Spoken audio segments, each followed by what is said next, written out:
ती हा अतिप्रसंग आपल्या नवऱ्याला सांगत नाही, झाकून ठेवण्याचा प्रयत्न करते. जेव्हा गोष्ट जास्तच होते, जेव्हा तिला पदराला हात घालतो, तिची साडी तिनं फाडतो, त्यावेळेस तिनं मग अत्यंत राग आल्यानंतर आपल्या अबूची रक्षा करण्यासाठी तिनं ओलापोक उपसरते आणि मग त्या आपल्या देराला बदलून काढते. त्याच्या मनामध्ये पारूचा बदला घ्यायची, पारूला अपमानित करायचंय, कारण ती दुसरं लग्न करून आलेली आहे, मोहता करून आलेली आहे. तिची जाऊ सुद्धा, चुलत जाऊ सुद्धा नेहमीला त्रास देत असते. कुठल्याही लग्न प्रसंगाच्या अनुषंगानं तिला मान सन्मान देत नाही, कुठल्याही कार्यक्रमात बोलत नाही. आणि असंच काही दिवसानंतर पारूचा दुसरा नवराही, ज्याचं नाव शहाजी होतं, तोही मरतो. 4 लेकरं लहान लहान आहेत.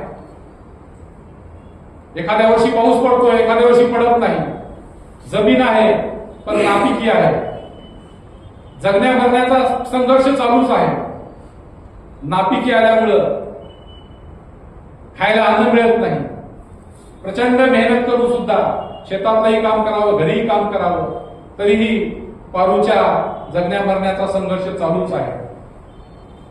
हा पारूचा देर तिच्या मोठ्या मुलाला पारूच्या चरित्राच्या संदर्भामध्ये काही काही भरवतोय, त्याला व्यसनाला लावतोय, त्याला सांगतोय तुझी आई आता गरोदर आहे, वडील वारल्यानंतर सुद्धा गरोदर आहे. आणि मग तिच्यावर आरोप केल्यामुळं तिला तो घरातून हाकलण्याचा प्रयत्न. अनेक वेळा पारूच्या देरानं तिला मारलेलं आहे, मारहाण केलेली आहे. पारूच्या लक्षात आलं, विरोध केल्यानंतर आम्हाला त्रास होतोय, तिच्या लहान लहान लेकराला मार पडतोय. मग ती गपचूप सहन करायला लागते, सहन करते. पण जेव्हा चारित्र्यावर गोष्ट येते तेव्हा तिचा राग अनावर होतो आणि मग तिनं आपल्या देराला बोलते. गाव सगळा, भावकी सगळे तिला नावं ठेवायला लागतात आणि मग ठरवतात तिला गावामध्ये राहू देण्याचा अधिकार, हाकलून देतात तिला. तिच्या शेतामध्ये कोपी घालून राहते एकटी, 2 वर्ष तिथे राहते. हा तिचा देर तिथेही जाण्याचा प्रयत्न करतो, रात्रीच्या वेळेला तिच्याशी लगट करण्याचा प्रयत्न करतो, तिथेही मारून त्याला हाकलून देते. आणि मग एक दिवस तिचा देर तिची खोपी जाळून टाकतो. कधी कधी वाचत असताना वाटतं की पारू गप्प का बसली असेल. पारूला प्रचंड राग आला होता.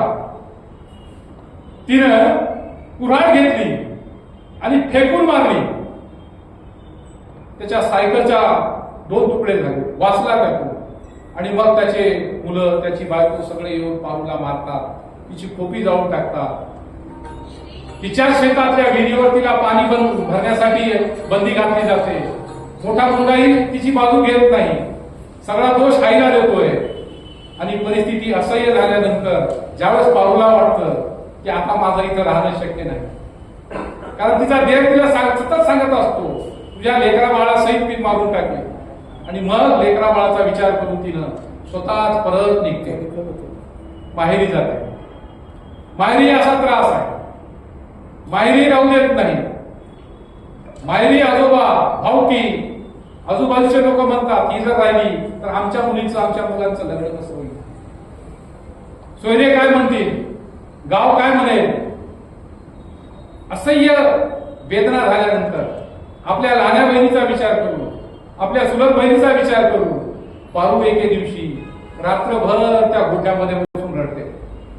ज्या गोठ्यामध्ये जन्मल्याबरोबर तिला यातना सहन कराव्या लागल्या, रात्र काढावी लागली, त्या गोठ्यामध्ये ती रडते. काही सोबतीला नाही तिच्या. अशा कठीण परिस्थितीमधून तिला जेव्हा लक्षात येतं की आता माझं राहणं इथंही शक्य नाही, ही भावकी, हे गाव, हा आजोबा मला राहू देत नाही. तिचे आई वडील तिच्या बाजूने आहेत पण त्यांचं काही चालत नाही, इलाज नाही. मग पारू तिथूनही निघते आणि मग ती आगीतून फुपाट्या या प्रकरणाच्या माध्यमातून आम्ही पाहतोय ती बाहेर फिरते. चालत चालली, वाट कुठे तिकडे निघाली, कुठं जायचं काही माहिती नाही. 10-10, 20-20 किलोमीटर पायी चालत जाणं, लोक ओळखीचे भेटतील म्हणून आडवाटेनं जाणं, काटे कुठे तुडवत जाणं, असंच एक दिवस एके ठिकाणी पारू पाहते, लोक देवाला नमस्कार करतात, निवत ठेवतात, दुरून पाहते,